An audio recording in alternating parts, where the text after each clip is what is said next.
Now, we also need to talk a little bit about simplifying radical expressions. So you may be saying, what's the difference between simplifying a radical and simplifying a radical expression?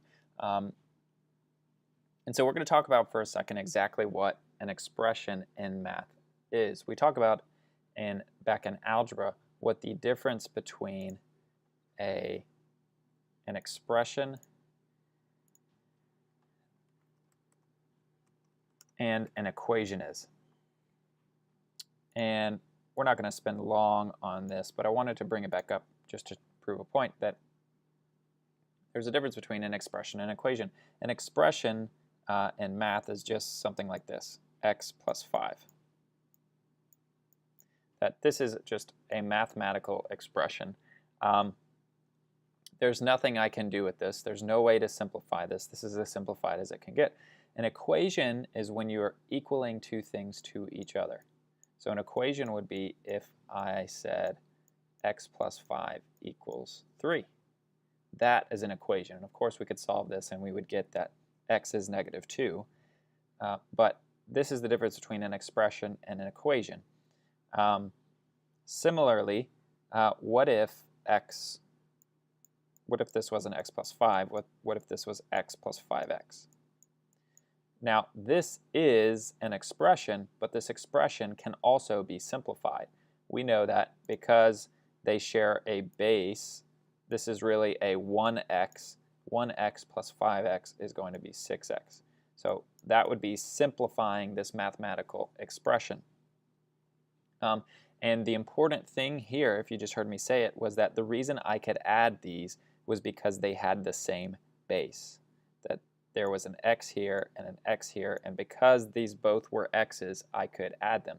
If this expression, on the other hand, had been x plus 5y, that is an expression, but these don't have the same base. Here, this is x, this is y. I can't add x's and y's together, so this expression is actually as simplified as it's going to be, and I can't do anything with it. Radicals are the exact same. What do I mean by that? Well, let's say I had a number that was an expression that said something like this. Let's say it said root 2 plus root 2. Okay, that is an expression. Root 2 plus root 2 is an expression. It's not an equation because we're not saying root 2 plus root 2 equals anything. Can we simplify this? Well, the rule is the same as these variables up here. We can simplify this expression if the bases are the same. If underneath the radical I have the same number, I can simplify these. So I treat them as variables. So this would be the same as if I had written, if x equaled root 2, then this would be x plus x. That is an expression. And x plus x, of course, would equal 2x. The simplified version of x plus x is 2x. Well, in the same way, if we treat these as radicals and they have the same base, then root 2 plus root 2 would equal what? Root 2 plus root 2 would equal 2 radical 2's. So this gets kind of confusing because what happens is students all the time the most common error I will see is they will write root 2 plus root 2 equals root 4. No, we do not combine. The only way we can combine two things underneath a radical is if this is not addition, is if this is multiplication. Okay? So when we're adding these, root 2 plus root 2 becomes 2 of root 2's, just like x plus x becomes 2x's, because they have the same base. So let's move on to a couple of examples. Okay, 4 times root 3, remember there's a hidden multiplication right here, plus 7 times root 3 equals what? Well, this is an expression, and I can add these two together if they have the same base.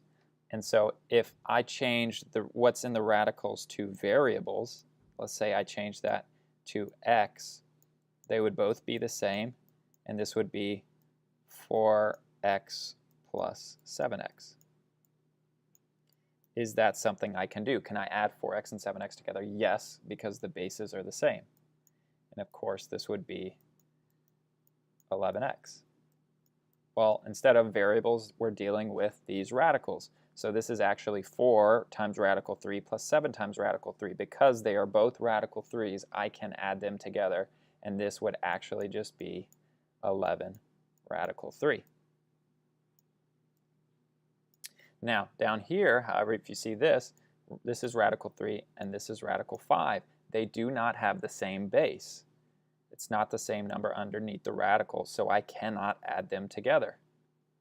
So this is completely simplified. This expression right here is simplified. So the answer, simplified version of this radical expression, is just as it is written. 4 root 3, that's a big 7, plus 7 root 5. And that's it. What about when we are multiplying? What about when we are multiplying? Now, if you remember, I said earlier in our last lesson that there's a hidden multiplication right here. And obviously, when we are putting things in parentheses next to each other, there's also a hidden multiplication there. So in this expression, I'm not adding, I'm multiplying everything together. So I could rewrite this like 4 times root 3 times 7 times root 3. Okay? And this is one big multiplication problem. So when they're in parentheses like this, this isn't the same rules don't apply because we're multiplying these, we're not adding. If this was an addition symbol here, okay, then we would add 4 root 3 to 7 root 3, but it's not. This is multiplication, and multiplication is distributive, so I can do this operation in any order that I want to. And the rule that you need to follow is this. I multiply everything that's outside of the radical by everything that's outside of the radical. And I multiply what's inside the radical by everything else that's inside the radical. So the two numbers that are outside of the radicals here are 4 and 7. So 4 times 7 is 28. And what's left over is still radical 3 times radical 3. Now, if you remember from our last lesson, this looks very similar to if we were breaking apart a radical. And just in the same way we can break apart and simplify a radical, we can put them together. So I could rewrite this as 28, and then I'm going to put these two 3's underneath the radical together. And so clearly 28 times radical 3 times 3, 3 times 3 is 9, and radical 3 is 3. So this becomes 28 times 3. And we're going to get out our calculator, and we're going to say 28 times 3 equals 84. So our answer is 84. So the important thing to see here is that the rules are different for multiplication and addition of radicals. These are both radical expressions. I'm going to go to the last slide. That this is one radical expression, adding two numbers that have radicals in them. And this is a different type of radical expression, multiplying two numbers that have radicals in them. And the rules are different. That is something that is very important. You cannot try to use the same rules for both adding and multiplying radicals. It's one of the most common mistakes I see every year. And so as soon as you see that you're multiplying two radicals, your brain, an alarm needs to go off in your brain, and you need to remember that you're using different rules than when you add. And when you add, the rule is that the bases must be the same. I can't add them unless the bases are the same. But for multiplication, it doesn't matter. The bases do not have to be the same, and that I'm multiplying things in whatever order I want. So let's come down here and let's do this last example. 5 root 3 times 2 root 6. This is multiplication. So the order doesn't matter. I multiply everything outside of the radical by everything that's outside of the radical. I multiply everything inside the radical by everything that is inside the radical. 5 and 2 are outside, so 5 times 2 is 10. And then I'm going to write the rest of this 3 times 6. Where did that come from? Well, Remember, this is multiplication, so I can rearrange this in any order. This is really 5 times radical 3 times 2 times radical 6. 5 times radical 3 times 2 times radical 6. And if I rewrote this as 5, remember order, I can change the order because it's multiplication, times 2 times radical 3 times radical 6. That's how I got here. 5 times 2 is 10. Radical 3 times radical 6, it's the same as radical 3 times 6. And then we still have some work to do. This is 10 radical 18. Okay? And now you would think we are done, but we're only done if this radical is all the way simplified, and it is not. How can I rewrite 18?